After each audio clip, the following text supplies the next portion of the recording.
Hello Leos, welcome to Guruma Hindi tarot. और ये reading है 6 दिसंबर से लेके 12 दिसंबर तक की। तो चलिए आगे बढ़ते हैं और देखते हैं आपके लिए क्या मैसेजेस है इस वीक में और आप क्या एक्सपेक्ट कर सकते हैं अपनी लव लाइफ में। Messages for Leos.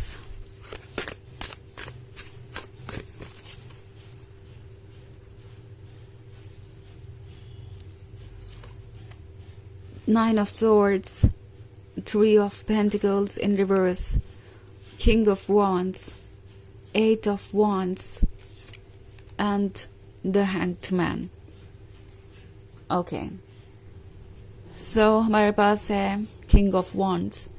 King of Wands actually बात कर रहा है एक ऐसे पर्सन की जो शायद किसी और के साथ कमिटेड है या मैरिड है या मे बी बहुत ज़्यादा फैमिली ओरिएंटेड है और ये हमेशा से दूसरों के अकॉर्डिंग फैसले लेते आए हैं और शायद अभी भी ले रहे हैं। लियो, आप शायद इस चीज़ से परेशान हो गए हैं। ओके, क्योंकि मैं 3 ऑफ पेंटिकल्स रिवर्स में देख रही हूँ। सो पॉसिबली ये आपके बारे में बातें कर रहे हैं और इन्हें बहुत ज़्यादा पॉजिटिव चीज़ें सुनने को नहीं मिल रही दूसरों से। नाउ दूसरे लोग हो सकता है आपको किसी चीज़ के लिए रिस्पॉन्सिबल ठहराए या आपके पर्सन को ऐसे फील करवाए जैसे कि ये रिलेशनशिप उनके लिए बना नहीं है।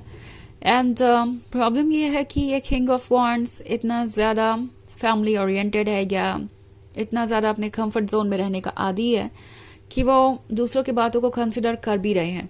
उन्हें लगता है कि ये लोग उनके वेल विशर हैं और उनके बारे में अच्छा ही सोच रहे होंगे। सो अगर ये कुछ पॉइंट आउट कर रहे हैं तो उन बातों को सीरियसली लेना ज़रूरी है। लियो, 9 ऑफ स्वॉर्ड्स का कार्ड है। मुझे ऐसा लगता है कि आप में से बहुत सारे लोग ऐसा फील कर रहे हैं जैसे कि आप अकेले हैं इस रिलेशनशिप में होने के बावजूद भी। सारे एफर्ट्स आप कर रहे हैं, सब कुछ आप संभाल रहे हैं, अकेले भी आप ही पड़ गए हैं और ये पर्सन आपको सुनने के बजाय आपसे दूरी बना रहा है। आपको ऐसा महसूस हो सकता है कि आप अपने सारे पेन के साथ अकेले इस जर्नी को कंप्लीट कर रहे हैं। ना कोई सुनने वाला है, ना कोई समझने वाला है और ये फ्रस्ट्रेशन इस रिलेशनशिप को इतना कॉम्प्लिकेटेड बना रहा है कि टैरो आपसे कह रहा है कि इन मैसेजेस को यूं ही मत जाने दीजिए। इट्स लाइक जो भी आप फील कर रहे हैं वो सारी चीज़ें एक मैसेज है आपके लिए। क्यों आखिर उन चीज़ों का आपको बुरा लग रहा है, उसके पीछे रीज़न क्या है, इसे डीपली एनालाइज करना ज़रूरी है। क्योंकि अगर आप रीजंस को देखेंगे तो आपको समझ में आ जाएगा कि क्या ये रिलेशनशिप काबिल है कंटिन्यू करने के। द हैंग्ड मैन आपसे कह रहा है कि विजडम से फैसला लीजिए, सोचिए कि आपके लिए क्या इंपॉर्टेंट है क्या नहीं। बिकॉज आप इस पर्सन की एक्सपेक्टेशंस को पूरा करने के लिए बहुत सारे सेक्रीफाइसेस कर रहे हैं। एंड नॉट ओनली इस पर्सन की एक्सपेक्टेशंस को, हो सकता है कि उनकी फैमिली की भी बहुत सारी एक्सपेक्टेशंस हो, उनके फ्रेंड्स की भी बहुत सारी एक्सपेक्टेशंस हो और ये पर्सन चाहता है कि आप हर किसी पे खरे उतरें, आपका रिलेशनशिप परफेक्ट दिखाई दे दूसरों को और हर कोई उन्हें अप्रिशिएट करे कि उनके पास एक कितना अमेजिंग पार्टनर है। सो कहीं ना कहीं तो ये पर्सन सेल्फ सेंटर्ड हो गया है। उन्हें सिर्फ इस बात की परवाह है कि दूसरे उन्हें कैसे देखते हैं और कितना इम्पोर्टेंट समझते हैं और इस चीज़ की रिस्पॉन्सिबिलिटी उन्होंने एक तरीके से आप पे डाल दी है। तो क्या आप इस रिलेशनशिप को कंटिन्यू कर सकते हैं, ये सबसे बड़ा सवाल है। क्या इस रिलेशनशिप को कंटिन्यू करके आप खुश रह पाएंगे आगे, इनकेस अगर आप सारे रेड फ्लैग्स को इग्नोर करके भी इस रिलेशनशिप को आगे बढ़ाते हैं तो क्या उसका कोई नतीजा निकलेगा। 8 ऑफ वॉन्ड्स बात कर रहा है एक नए रिलेशनशिप की। सो मोस्ट प्रोबेबली आप अभी अभी इस पर्सन से मिले हैं या कुछ समय पहले ही और शुरुआत में ये पर्सन परफेक्ट लग रहा था बट धीरे धीरे आप उनके बिहेवियर में चेंज देख रहे हैं। मे बी ये आपको अवॉइड करने लगे हैं या जज करने लगे हैं या किसी चीज़ के लिए रिस्पॉन्सिबल ठहराने लगे हैं।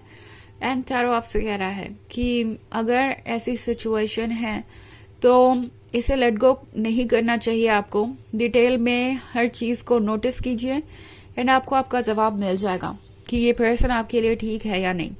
ओके, एंड 8 ऑफ वॉन्ड्स एक ऐसे पर्सन के बारे में भी बात कर रहा है जो शायद बहुत सीरियस नहीं है इस रिलेशनशिप को लेके, उन्हें लगता है कि अभी ये रिलेशनशिप नया ही है, वो आपको एज तक पुश करके देख सकते हैं कि क्या आप हर चीज़ के साथ पुट अप करेंगे, जो भी वो कह रहे हैं या जो भी वो कर रहे हैं। अगर ऐसा है तो डेफिनेटली वो इस रिलेशनशिप को कंटिन्यू करना चाहेंगे। अगर ऐसा नहीं है तो वो यही चाहेंगे कि आप उनसे कुछ कहे clearly, but at the same time ये नहीं चाहते कि इन्हें कोई भी कॉम्प्रोमाइजेस करना पड़े, अपने कंफर्ट जोन में कोई कमी लानी पड़े। सो एक बार फिर से रिस्पॉन्सिबिलिटी आप पे आ सकती है, और अगर आप इस तरीके का रिलेशनशिप नहीं चाहते तो आपको डेफिनेटली केयरफुल रहना चाहिए। हालांकि ये एक जनरल रीडिंग है तो ये सबसे रेजोनेट नहीं होगी, एनर्जी रिवर्स हो सकती है अगर आप क्रॉस वॉचर हैं।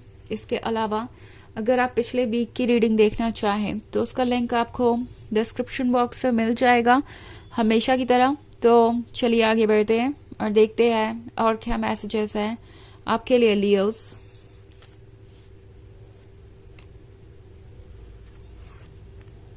The Star in reverse, the High Priestess, the Hermit, Two of Swords,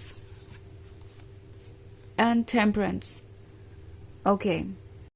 So the Hermit है। Hermit का मतलब है कुछ समय अकेले बिताइए, डेप्थ में देखिए, और यह अकेलापन आपको इसलिए मिला है ताकि आप अपने अंदर की आवाज़ सुन सकें। बिकॉज जब आप बहुत सारे लोगों के साथ होते हैं या बहुत ज़्यादा बिजी होते हैं तो दूसरों के ओपिनियन, दूसरों के आइडियाज़ भी आप सुन रहे होते हैं, तो क्लियरली अपने आप को समझ पाना मुश्किल हो जाता है। एंड जब आप ज़रूरत से ज़्यादा बिजी हो तो भी अपने आप को आप वक्त नहीं दे पाते। तो हर्मिट आपसे कह रहा है कि ये फेज है द हाई प्रीस्टेस को जगाने का, अपने अंदर के इंट्यूशन को सुनने का। हाई प्रीस्टेस वैसे कब से जागी हुई है, आपको बहुत सारे फैक्ट्स पता है, आपका इंट्यूशन स्ट्रांग है, आपको अच्छे तरीके से पता है कि कौन कैसा है और कौन नहीं। उस इंट्यूशन को फॉलो कीजिए और अपने मन की आवाज़ को बिल्कुल इग्नोर मत कीजिए। ओके, टेम्परेंस का कार्ड है तो चेंजेस आएंगे। ये चेंजेस चाहे जितने कॉम्प्लिकेटेड लगे, जितने बुरे लगे, मगर ये चेंजेस अच्छे के लिए ही आ रहे हैं। और एक्चुअली ये चेंज क्या इस रिलेशनशिप में दुखी होकर रहने से बुरा है, सवाल ये है। टू ऑफ सोर्ड्स के साथ आपका हर सेल्फ आपसे यही कह रहा है कि सोचिए कि क्या ये पर्सन आपके काबिल भी है, क्या ये रिलेशनशिप इस काबिल है कि आप इसे कंटिन्यू करें किसी भी कॉस्ट पे। क्या आप एक ऐसे रिलेशनशिप में रहना चाहेंगे जिसमें आप रहकर भी खुश नहीं हैं और लगातार डिप्रेस सा महसूस कर रहे हैं या इग्नोर्ड सा महसूस कर रहे हैं। टैरो आपसे कह रहा है कि अपने सेल्फ एस्टीम को इम्पोर्टेंस देना ज़रूरी है और अपने आप को प्रोटेक्ट करने की ज़रूरत है उन चीज़ों से जो आपको हार्म कर रही है, और किसी भी टॉक्सिक सिचुएशन से दूर रखिए खुद को। द स्टार रिवर्स में है, सो शायद आप कुछ चीज़ों को भूल गए हैं लियो। आप ये भूल गए हैं कि आप कितने स्ट्रांग हैं, आप कितने ज़्यादा मैग्नेटिक है, कितने कॉन्फिडेंट है। एंड ये चेंजेस शायद इस पर्सन के वजह से आए हैं। आप अपने आप को एक डिफरेंट तरीके से देख रहे हैं। इस पर्सन ने शायद आपके ख्याल आपके बारे में ही बदल दिए हैं। आप सोच रहे हैं कि अगर वो आपको ऐसे ट्रीट कर रहे हैं तो कहीं इसके पीछे ये तो वजह नहीं है कि आप ही इस तरीके के ट्रीटमेंट के काबिल हैं, कहीं इसके पीछे ये तो वजह नहीं है कि आपको इससे बेहतर कुछ और मिल नहीं सकता, कहीं ऐसा तो नहीं है कि आप इतने के ही काबिल हैं। एक्चुअली ये सारे थॉट्स इस पर्सन ने इन्वोक किए हैं, उन्होंने ही इस तरह की फीलिंग्स आपके मन में भर दी है, इंस्टिल कर दी है आपके अंदर। अब उससे बाहर आना आपके लिए पॉसिबल है। ओके, हाई प्रीस्टेस आपसे यही कह रही है कि अगर आपको लगता है कि ये इम्पॉसिबल है तो ऐसा नहीं है, आप एक्चुअली हील कर रहे हैं, चाहे आपको ये पता हो चाहे नहीं हो। चीजें लग रहा है कि मूव ऑन नहीं कर रही है, बट आप कहीं ना कहीं उनसे दूर जा रहे हैं और पॉजिटिव वे में ही जा रहे हैं। तो चलिए देखते हैं आपके लिए ऑरेकल मैसेज क्या है।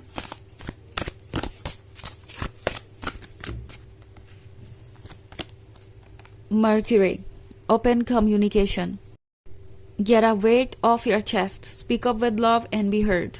तो ये कार्ड आपसे कह रहा है कि जो आप कहना चाहते हैं वो कहिए, और ये पर्सन आपकी बातें सुनेगा क्योंकि वो जानते हैं कहीं ना कहीं कि उन्हें भी आपकी ज़रूरत है। और ये रिलेशनशिप सिर्फ आपकी वजह से ही नहीं है, भले ही ऐसा प्रिटेंड कर रहे हो बट उन्हें ट्रुथ का पता है। सो अपनी फीलिंग्स को जाहिर कीजिए बिना हिचकिचाए। तो ये है रीडिंग इस वीक की। आई होप आपको अच्छी लगी होगी। Thanks for watching. Till next video, bye.